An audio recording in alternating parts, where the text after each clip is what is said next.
Hey, everybody enrolled in CP Journalism 1 and CP Journalism 2. Happy first day. It is Tuesday, September 8th, and it is the first time in my 16 years of teaching that I am saying hello to some of my students via video.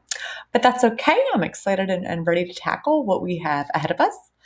So, just to walk you through a couple quick steps, many of you probably know these already, but if someone helped you get here, I want to help you navigate kind of where we start. Right now, the school district has a pop-up box that'll show us how to get to Hamilton High School's teacher pages.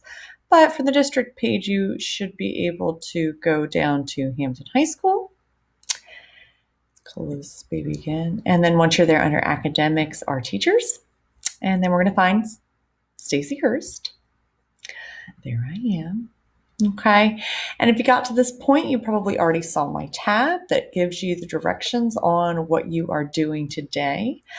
I will remove this tab, obviously, after this. I won't have your daily work posted here. However, what I want you guys to do today, you're going to watch my welcome video. And if you click on video and audio tab, it will bring you to this video right here. So I invite you to check that out first to get to know a little bit about me and I guess our year.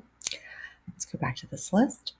You guys, if you haven't done so yet, you're going to enroll in your respective Google Classroom. It's organized by class period as well as cohort. So it gets to be a little bit complicated, but if you click on the Google Classrooms code tab right here, you're going to find, okay, CP Journalism 1, cohorts A and C, there's the code I need. CP Journalism 2, period 5, ooh, wrong one, cohort B and R class code, and then, of course, period 8. We have a class code there too. Once you're enrolled in Google Classroom, you're going to see this video, which you're only watching because you already got there in the first place, and you're going to complete the Get to Know You Google form that's linked. I have another video there for you to take a look at too. So let's go ahead and take a look and go in the classroom. So what you're going to find, regardless if you're in Journalism 1 or Journalism 2 or period 5 or period 8, you're going to see a setup like this. You're probably pretty familiar with the idea of the stream, classwork. If you take a look right here, I've posted something, let me move myself up a little bit, that just says, please disregard the stream and refer to the classwork tab in Google Classroom for our coursework.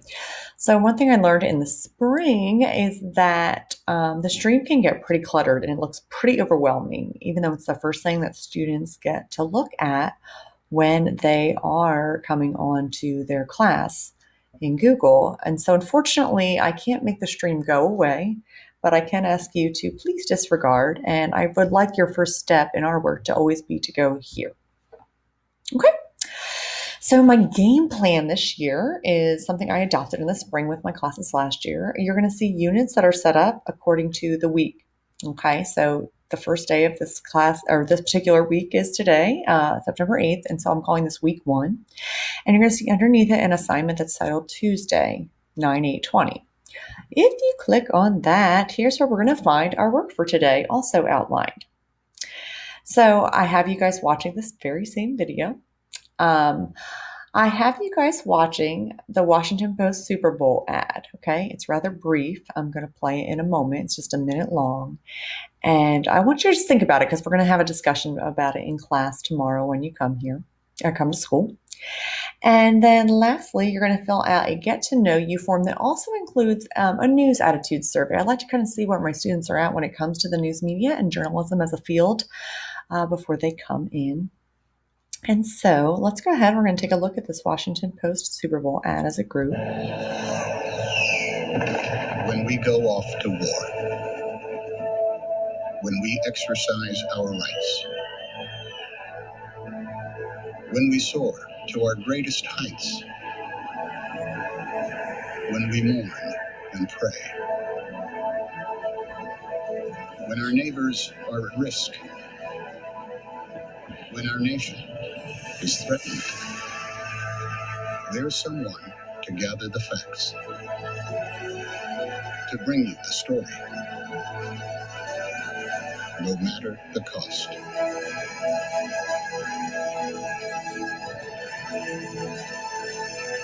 Because knowing empowers us. Knowing helps us decide. Knowing keeps us free.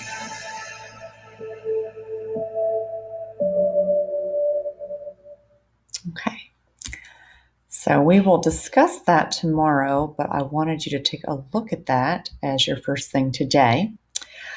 Unfortunately, I seem to have removed my video, which is unfortunate. See if I don't know that I can get it back. Well, we're just going to keep going.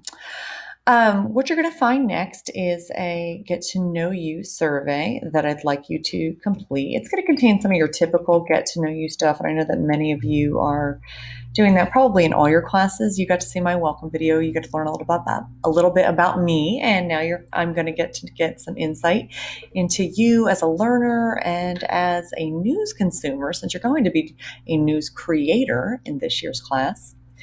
There's going to be a couple sections here. You have a section just titled About Me, asks you your name, class period, what course you're taking. If it's your first year, you're taking CP Journalism 1. If it's your second year, you're taking CP Journalism 2.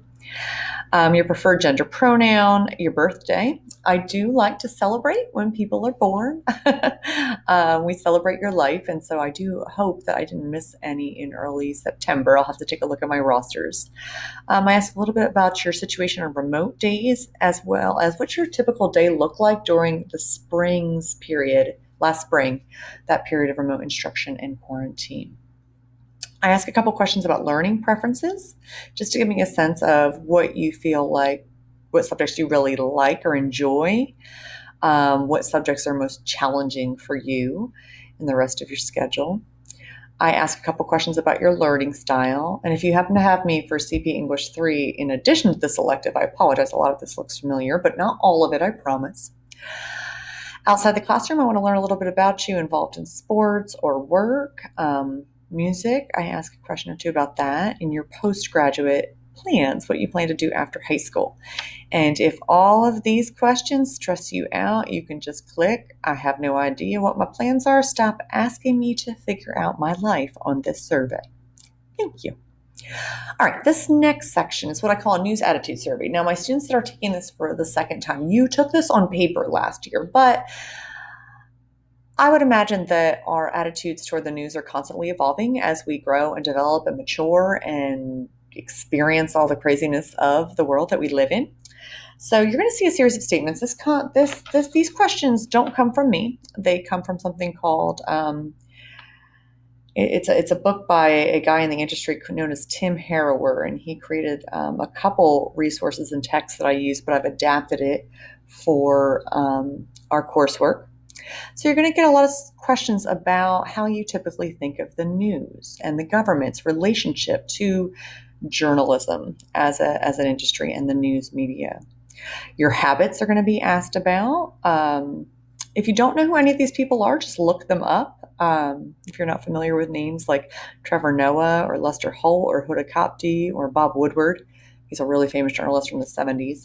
If your parents, although they might be too young for it, I mean, I wasn't around when that happened either, but he's a pretty famous dude that helped bring down Richard Nixon through his work in the Washington Post.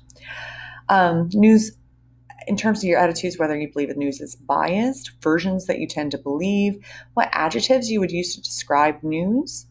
I was curious about how often you watch TV news versus reading online, or I should say viewing online. I can clarify that. I'm curious about people's attitudes toward journalism as a career, if it's something that any of you are considering. And then a series of questions about which you agree with more. Ooh, I have to fix that typo. Goodness, I'm going to fix that by the time you see this survey. And then lastly, I have you complete the sentence. The best teachers for me are teachers that do what? When you get frustrated in a course or with the content or with how it's being handled, in any situation, what are your behaviors? Do you shut down? Do you take a break and go do something else? And then this last piece here, I just ask, is there anything else that you'd like to tell me that would help us have a great year together? Certainly, I know that this year is not what we thought it would be, but I'm still so happy just to get to work with you at all. And my Cohort B students, I look forward to meeting you in person tomorrow on Wednesday. My Cohort R students, I look forward to getting the opportunity to meet with you via Google Meet next Wednesday when we have time allotted for that. I guess lastly, if you have some extra time today, I encourage you to go to the website www.hhsadvocate.com. This is the page in which we produce the work that we will be doing later in this class. I will be talking to you more about the structure of the course when Cohort B is in person, and Cohort R, I will be sharing that with you in a video tomorrow as well. But if you go to last year's, if I click on staff up here, I don't have any members listed yet, but if I go to my 2019, 2020 staff, you'll see some names of some of my Journalism 2 students. You guys are back at it. And then you'll see some names of the students that took the course last year. And this is where we produced their work. And you can see any one of their kind of profiles and work from the year, a little bit about them as well. All right, guys, I will be talking to you soon. Please email me at any time. You guys do have activated Gmail accounts in your Google Drives, and that's the email that you'll use to reach out to me. All right, that's all for now. Bye.